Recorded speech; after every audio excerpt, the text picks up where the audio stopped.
Hi, my name is Sarah Nance, and I wanted to look at the language arts explorations for this challenge. And so I clicked through a couple of them. One of them seemed a little bit too hard for me to even kind of wrap my head around. I did that with a couple of them. So I chose two that I thought I could start with and would also be meaningful to my students. And so the ones that I chose were actually the first one is called Grammar Flip.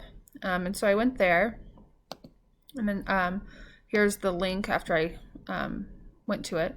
So I went ahead and created an account and everything. But what really made me want to use this is the lessons and curriculum. So this is for grammar, and I really was just thinking about it with my freshmen. We have a freshman grammar book that we use for our students, but we've had this grammar book for 4 or 5 years, and it just really isn't that effective. I don't think it's really changing the students' writing. And so all of these, or most of the skills that are prioritized for ninth graders in our district, are part of this list. So, for example, coordinating conjunctions.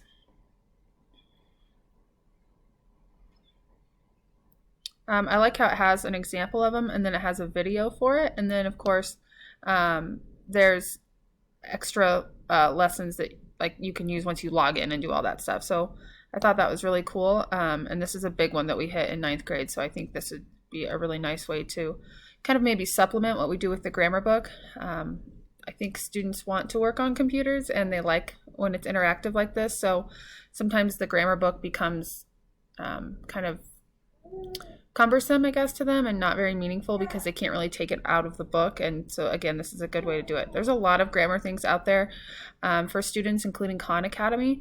But Khan Academy is a little bit rigid, too. I like the idea that there's videos on here and, again, more examples. So I thought this was a one I could definitely use, especially as like a warm-up or first 5 to 10 minutes of class once we get computers out and get set up. And then, of course, when I'm thinking about remote learning, I will have a grammar book to disperse to students. So this would be a really good way to incorporate this into my remote learning classroom. The other one that I chose is Pen Pal Schools. And actually just the Spear one was the one that I had trouble kind of navigating. I looked at it, but something I think I want to spend a little bit more time with, but that was the one that I got kind of confused with. So the other one that I clicked on was Pen Pal Schools. So my freshmen, we read Persepolis. So that's about Marjane Satrapi, the author, and her childhood growing up in Iran in the 1970s and 80s. And so we talk a lot about creating memoir and creating memory and what that means. And so one of the ways that I think we could connect students to students who are living through conflict, including today, not just in the 70s and 80s, is to maybe think about doing Pen Pal Schools. What's cool about this is that you choose the project or topic, and Pen Pal Schools does the matching for you, and it connects you to students across the world. So you basically are doing a digital pen pal. And so as we're thinking about why connection is so important to others in the world, I think this would be a great website for my freshmen especially to use. So I went to that website, and I kind of have clicked through here. I made myself a little account. There's my little thumbnail. So you start by selecting a student, your student age, your student's age, the subject that you teach, and it tells you how many people are active right now.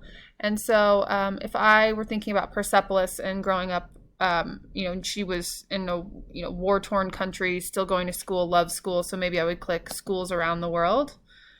And so you can enroll your students this way. You can preview it. There's an essential question and some project options, which I think is really cool, and that kind of does the work for me, as well as a guiding lesson and standards to go with it. It's just really awesome. So of the two, I think I like this one more for content.